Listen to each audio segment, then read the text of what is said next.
Quand on souffre de gastroparésie, on manque d'énergie. C'est pourquoi je dois faire attention à la façon dont je dépense la mienne. C'est un véritable défi, car on veut avoir autant d'énergie que les autres. C'est frustrant. En ce moment, je dépense beaucoup d'énergie à cause de la natation et je suis fatiguée. C'est pour ça que je suis dans mon fauteuil roulant. Dieu merci, j'ai eu l'opportunité d'en personnaliser un. La demoiselle qui a posté ça sur Facebook s'appelle Emma Cock. Si vous ne la connaissez pas, c'est une chanteuse de talent qui, malgré sa maladie, chante sur scène avec les plus grands. Et la natation fait partie de ses hobbies. Son problème, c'est qu'elle atteint de gastroparésie. C'est-à-dire que son estomac est paralysé, ce qui empêche sa digestion. Et c'est un tuyau qui traverse son ventre pour se relier à son système digestif qui l'alimente. Même si ce système lui permet de survivre, il a une contrainte majeure que je vais vous expliquer. Tout le monde dépense de l'énergie chaque jour, même sans rien faire.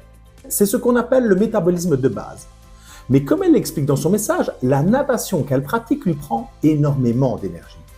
En effet, marcher, bouger, faire du sport sont des dépenses qui viennent s'ajouter au métabolisme de base. C'est ce qu'on appelle le niveau d'activité physique, aussi appelé PAL, P-A-L pour Physical Activity Level.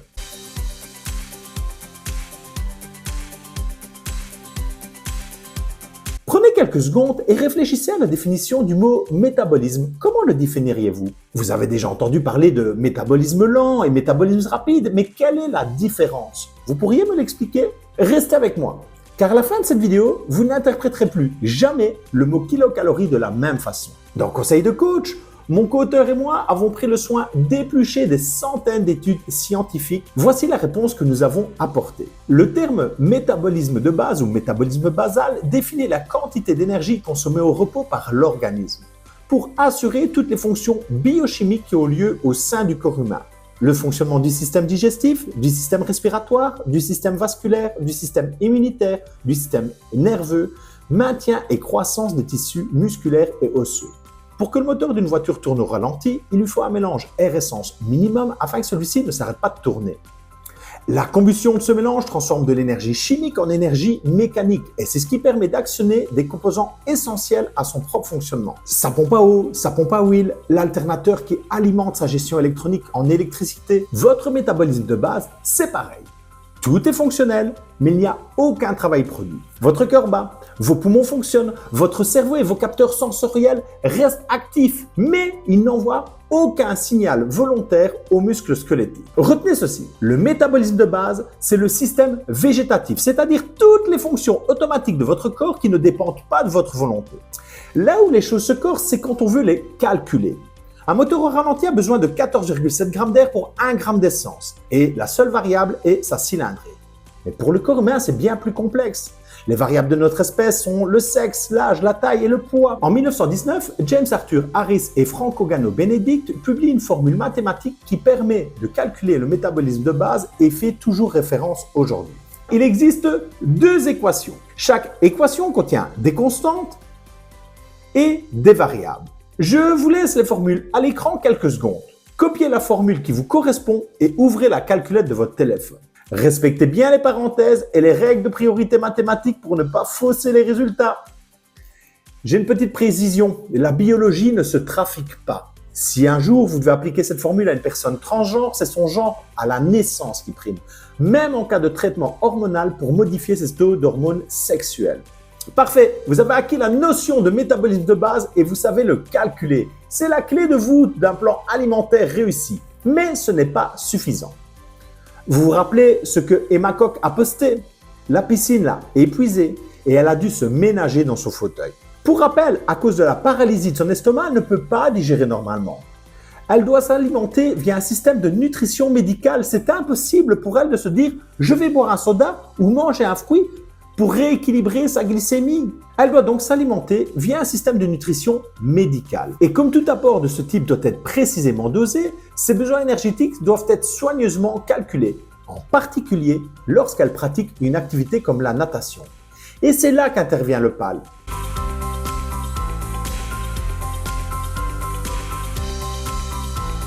Le PAL, c'est l'ingénieur qui calcule la quantité d'essence à mettre dans la voiture avant une course. S'il en met trop, la voiture est lourde et lente. Chez l'humain, on parlera d'hyperglycémie, qui est la cause numéro 1 de la prise de poids. Par contre, s'il en met trop peu, c'est la panne sèche avant la ligne d'arrivée. Et le travail du coach, c'est d'ajuster le PAL au profit de la personne, brûler au maximum sans jamais tomber en panne. Par défaut, Diet Helper propose 3 niveaux d'activité: sédentaire, actif ou vigoureux. Ces valeurs ont été pensées comme un repère simple et intuitif pour les coachs débutants, afin qu'ils aient une base fiable sans se perdre dans des calculs. Mais pour les coachs plus expérimentés, c'est tout à fait ajustable. Comme vous pouvez le voir ici à l'écran, dès que je modifie le PAL manuellement, le calcul du métabolisme total s'actualise instantanément. Bien que le système propose une valeur par défaut, c'est vous, en tant que professionnel, qui décidez de l'affiner ou non, en fonction du profil du client. Ainsi, vous offrez un coaching 100% sur mesure. Le site de Diet Helper vous propose aussi un calculateur de métabolisme en ligne. Le PAL n'est pas modifiable dans cette version, mais le résultat vous donnera une approximation proche de la réalité. Et surtout, il est gratuit. Et si vous voulez un calcul ultra précis, vous pouvez tester la version d'essai sur diethelper.coach. Je rappelle que c'est .coach et non pas .com. diethelper.coach. Vous pouvez aussi retrouver tous les calculs que je viens de vous expliquer dans mon livre « Conseils de coach ».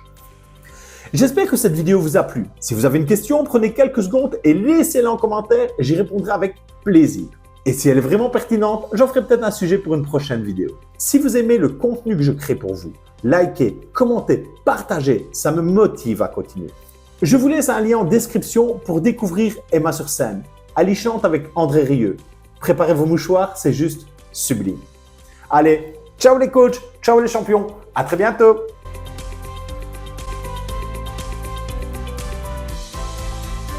Petit ajout post-production, Emma Coq a fondé une organisation destinée à lutter contre la gastroparésie. Ça s'appelle la GastroStar Foundation.